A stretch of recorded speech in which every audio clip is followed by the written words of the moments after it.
This is Branko Malic of Tribune with a new podcast that will devote to discussion of some emerging phenomena, both political, ideological, and to a large extent symbolical. The theme I want to consider now could be summed up as some kind of archetypal situation in the public consciousness, broadly speaking, of public consciousness of people in the West. Namely the archetypal situation of movement from the fringe to the mainstream as the emerging model of new understanding of political power, in a way. Of course, realpolitik is not primarily where we see this. We see this as a shift in consciousness, as a shift in understanding, in people's understanding of power and the truth, which is even more important. And it is epitomized in the figure of Donald Trump. Now, I take Donald Trump as a symbol, as something that people perceive and interpret in meaningful ways. And there are, of course, many interpretations of this man symbol or this real-life reality star. And some of those interpretations we already examined on Tribune, and will continue to examine them in depth, such as, for instance, the chaos magic or meme magic interpretation of Trump's presidency that is prominent in alt-right and specifically in 8chan and 4chan forums, which I take very seriously and which are to a large extent what we might call ultimate fringe of the public opinion, because chans are anonymous image boards where I, as far as I can determine, very young people and very intelligent and to a large extent very mind-warped people are discussing politics with no holds barred and discussing metaphysics and discussing what is very interesting, occultism, and various forms of what they understand as magic. I've wrote about this already at length, among other things, about the idea that Trump was inaugurated by an Egyptian deity with a frog head, namely Kek. A lot of people don't take this seriously. I take this extremely seriously, as those who follow my work could already deduce. I had some criticism for this, which I deem pretty much constructive criticism, but I will continue to dwell into these things because I think that fringe is the real enemy for people, at least for people like me now, for people who don't like mental slavery, let's put it like this, if not some worse kinds of slavery, although I don't think that however politically and economically powerless a good deal of us are, especially in a country like mine, we are not really slaves, and it's not good to over dramatize one's own one's own position in the world, as most people like to do. I would like to try and stay realistic about this, because life can get much worse than it is in Europe or United States. Now, why is the movement of fringe to the mainstream an archetypal situation, which in a way defines and will more and more define relationships in consciousness and in consciousness of political power, because the fringe is regularly understood as the place of freedom, while the center is something we could describe and imagine as the establishment. And in this logic, the establishment is bad, while the fringe is good, because freedom is good. I don't think this is the case. I think that fringe or underground, be it internet fringe, be it social fringe, be it ideological fringe, is paradoxically where the power shifted now, at this junction. Now, please bear with me. This does not mean that power elites, as for instance are the liberal power elites, which encompass people like, for instance, public faces like Hillary Clinton, or United Nations officials and leaders, or Davos summit participants, that they somehow lost their power. This is completely not the case. And this is something that we are expected to believe, and I am positively astonished how many people fell for this, because this is not realistic expectation. People consider Trump to be symbol of popular resistance to this power center, and they see themselves as fringe, as the people, simple people, plain people. Truthers, conspiracy theorists, well, nothing of a sort happened. The fact that populism became some kind of new globalism does not mean that power relation shifted, and that big money and big media power just all of a sudden lost everything, and that some kind of revolutionary populace started to take over, investing their power into American president and people of the right-wing populist movements in Europe. Nothing of a sort happened, because it's, of course, not that simple. Now, I never followed Alex Jones' Infowars till fairly recently, because only fairly recently Jones became very interesting, because he's the man who is pushing the Trump line in a way, in so extreme way that it crosses the borderline of absurd every now and then. And I noticed, of course, that people from Trump campaigners are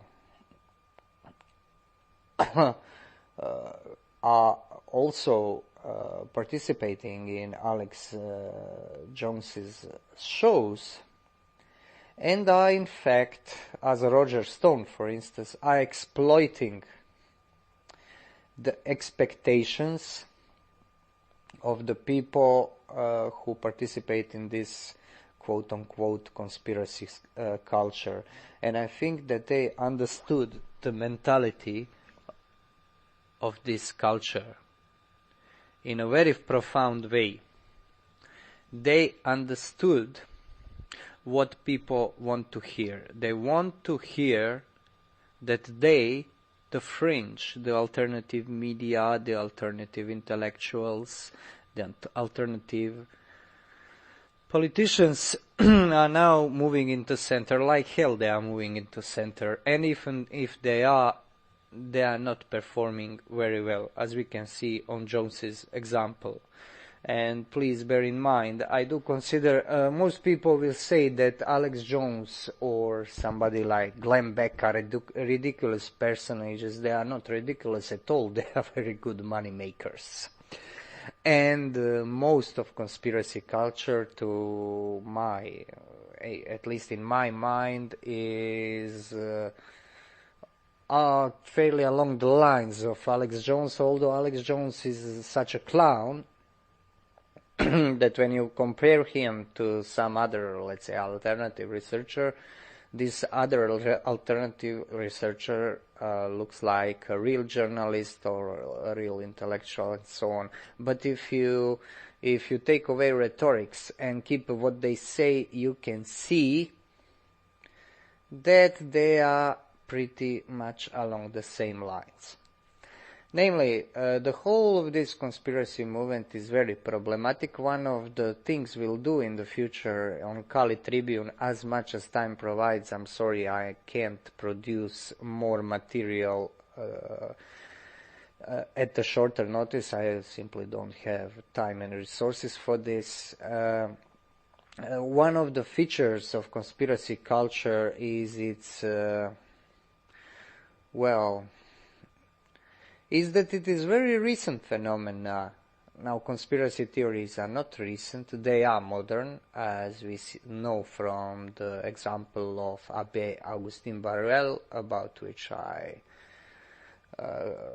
produce a series of podcasts, lectures, and we have one more to go, which will be on the menu soon, I hope. But this internet conspiracy culture is relatively recent, and it has very murky beginnings. And one has the impression that conspiracy culture could very well be a manipulated thing. I will not go into trying to expound too deeply here about that, but what we see is that it fits the manipulation, political and consciousness, psychological manipulation perfectly. Because fringe to the center archetype or movement was taken across the broad spectrum of alt media as the real thing, whereas it is not a real thing. Conspiracy to the fringe means, in my opinion, a mainstreaming of antisocial kind of thinking. Not anti-establishment, anti-social, but it is sold under the guise of anti-establishment. It is a mainstreaming of intolerance, of irreverence towards things that should be revered, and against stability, not so much political stability as much as psychological and intellectual stability. I had an article and podcast about movie Star Wars, for instance, Rogue One, this last Star Wars movie, where I really noticed this idea that the bad guys, quote unquote, in the movie were the Empire, of course, and the Empire symbolizes USA, and it is very blatant. Now, Star Wars are something of a pseudo-national founding myth of Americans, because it covers all the tropes as American victory in Second World War through these space battles and so on, and through archetypal characters. Now, it's very strange to see that this movie promotes, in its subtext, at least in my analysis, defiance to United States and defiance to the establishment through suicide bombing, for instance, through acts of antisocial behavior. Same goes, for instance, for Matrix, where in Matrix you have this moment of cop killing and so on. It's all guys in this story about people who are awakened to truth, and then they are obliged to kill the people who are not because they are obstacle. This is a dream come true for a sociopath, especially adolescent sociopath, because it ditches morality and makes knowledge the ultimate prize, and you can remove anybody bothering you because he's sheeple, he's not awake. And I find that this is very interesting, that this conspiracy culture has this terminology and symbology taken from these movies. To understand to these semi-crazy people like David Icke, who in fact are interpreting the world through the lens of popular science fiction movies and series like V from the 80s or The Matrix. They are talking about going down the rabbit hole or taking red pill, blue pill, this pill, that pill. Alt-right does it also. And alt-right, by the way, completely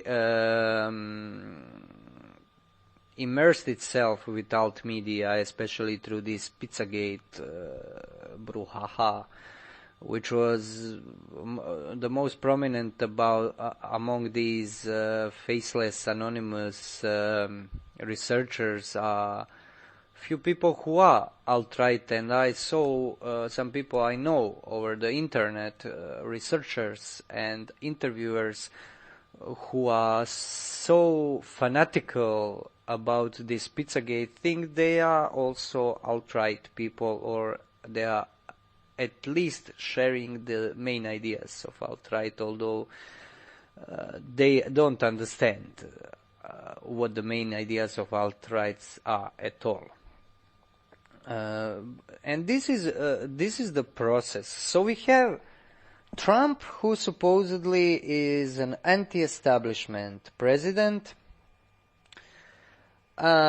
independent operator, and he is kind of archetype for everybody else. In the first place, of course, to the Americans, but this is phenomenon that catches on the whole world, at least Western world, Western Europe, and even us, Central and Eastern Europe.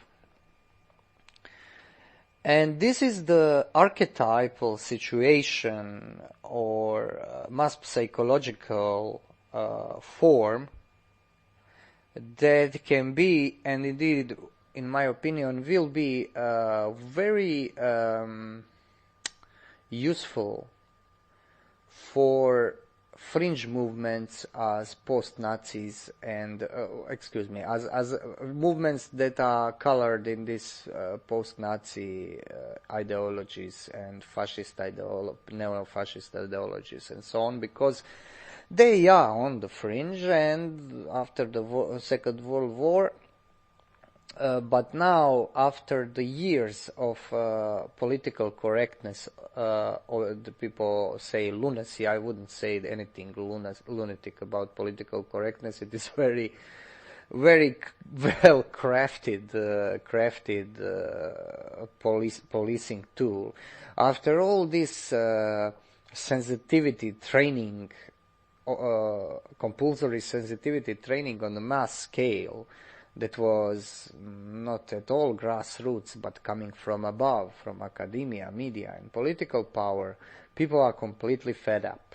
And their answer is not to discern where political correctness is wrong, where the center and establishment are wrong, but rejecting them altogether. Rejecting the very idea of having a stable foundation in the center of values, of goals of the society, of tolerance. Anybody following Kali Tribune, if you want to know more, type in word tolerance in the search box on the website, and you will see that I am not the one to be accused of being too much tolerant, because I wrote a lot about these folks politically correct tolerance, and most of my 2 years of my work, at least in English, was completely beating on this phenomena like political correctness and feminism, for instance, and such. Which is nominally understood as beating the left, but I never understood those phenomena as the phenomena of left. They transcend left and right. Political correctness is too scientific, at least in my view, to be just a political phenomena. It seemed engineered. It has the smell of military about it, and this resentment towards political correctness gave birth to a reaction which is insensitivity training, where instead of discerningly reject totalitarian tolerance, where you have to bow your head to every designated victim group, and they are designated by the elites and for the elites, now you get into position, if you are not discerning, if you are not pausing to think about it and examining your conscience, in the position where you simply become insensitive to everybody and see as a normal thing to say, let's guess the kikes, or I don't know, let's hang the nigga. I don't know, where I'm living in ethnically homogeneous countries and race minorities are not issues here, but there are other issues. We have our divisions, politically correctly induced divisions in other forms than in the far west. But that's I say more or less the same thing. You have this reaction to identity politics with another identity politics, which is which takes nothing seriously anymore. So it doesn't take seriously some ethical norms which political correctness really mimicked, because there is nothing moral about political correctness. It is not a moral phenomenon. Political correctness is about power and control. And at this least common denominator, politically correct people are people who want to feel themselves better, being better, morally better than others. They are not, they are morally worse. So being politically correct means having no morality at all. But the answer now is the complete rejection of some moral standards. And those standards should be in the center, should be enforced by the power, if not state, then the power of some authority that is over individual. And this is kind of what we would call a social life, or life in a political community. Now this center is giving away, and fringe is moving into center. And as it always goes with these political archetypes that are probably engineered in terms of conspiracy culture, they were, I'm sure that they were engineered by Trump's campaign staff, with Roger Stone and such people, to co-opt this significant chunk, I guess, of American electorate, because conspiracy crowd around Infowars is closely tied, as much as I can deduce, with these Protestant denominations, which number millions of followers, and it was only natural that they co-opted them to give them what they want to hear, and then co-opt them into voting Trump into power. And now, but what we have on a scale of on a global scale, we have, for instance, idea of not taking politics seriously anymore, of electing ridiculous people for mayors or for some, I don't know, maybe regional councils or local governance.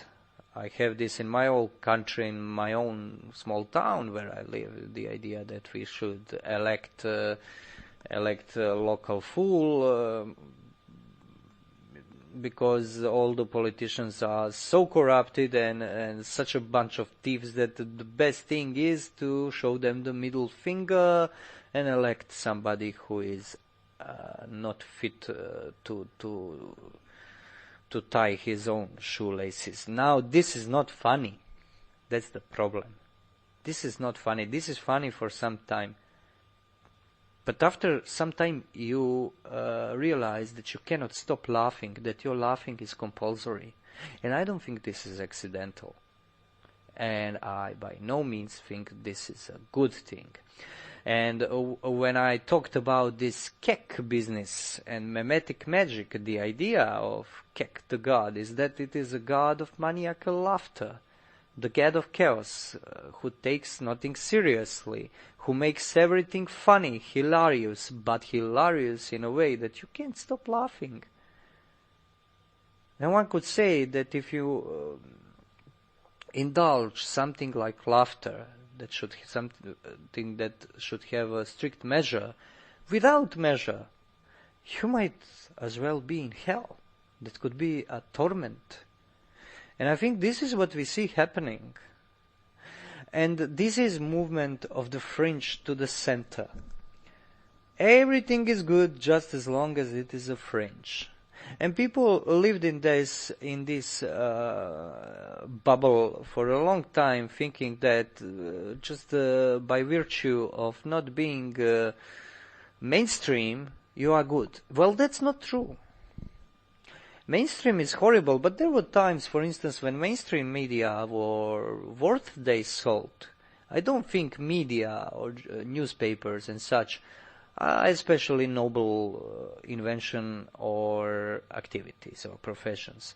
But I remember I knew journalists. I was very close with some people who are of older generation journalists and from ex-Yugoslavia, which had some, interestingly enough, as a communist country, had some great media freedoms because people fought for those freedoms against the law. Because we had Yugoslavia had a law against counter-revolutionary speaking, but people would speak counter-revolutionary and then win the case at court. That was a very interesting thing. Now, those people were worth their salt as journalists. Now, we cannot say that for somebody from CNN, New York Times. I guess we can't anymore. Maybe somebody can see something good in that. I can only with great difficulties. And we have idea that we have a good number of noble people on the fringe. Well, we don't. I don't think most of those conspiracy theories. I am the staunch believer in deep politics and occult politics, but I consider it to be very difficult. A very difficult and to an extent pretty much a dangerous study. A study of evil, in effect. So to conclude, this fringe main center dialectics seem to me to be, in fact, not an illusion, but something of a scam that people are playing. Therefore, this conspiracy chic as a kind of pop culture is not a good thing by any measure, and it is, in fact, I would say, a playing with fire, especially as people are going deeper into it, and I saw few moths being burned on that fire. Anyway, the fringe towards center will play out in, I'm sure, very strange ways. It is an emerging phenomena. So I cannot but give this introductory exposition because I myself am not sure how this will play out. I'm just registering something that is in the corner of the eye, so to speak, and preparing to focus on it because I don't see many people doing this. And I think it is extremely important. And that the critique of the right-wing colored or rightist colored ideas will be the order of the day and the right thing to do in the future, and anybody following my work can know that you can't accuse me for being a left lover. But the thing is that one has to follow where he feels the truth lies, and it cuts through both sides of political spectrum and through many more dialectical opposites, because political spectrum is hardly the most important thing in this world. So this would be end of this our a little offhand podcast. Of course, we have in the works the final part of Conspiracy of Enlightenment. It's a great it's a very difficult work. It takes time, and I have a lot of work in my everyday life, so I cannot manage to do it properly still. And we have in preparation both writing and audio series about Heideggerian ideas and Satanism. Heidegger as inspiration for left-hand path Satanism, with analysis of texts by David Mayat, Alexander Dugin, but he seems to pop up every now and then, and so on. And this is all in the works and will be there soon. Much thanks to people supporting me on Patreon. Hi Jesse, and thank you. And as always, I want to stress that you could, should, and I hope would support my work, whether it be on PayPal or on Patreon, and you had the links in the show notes. Thank you for your attention. On themselves. Study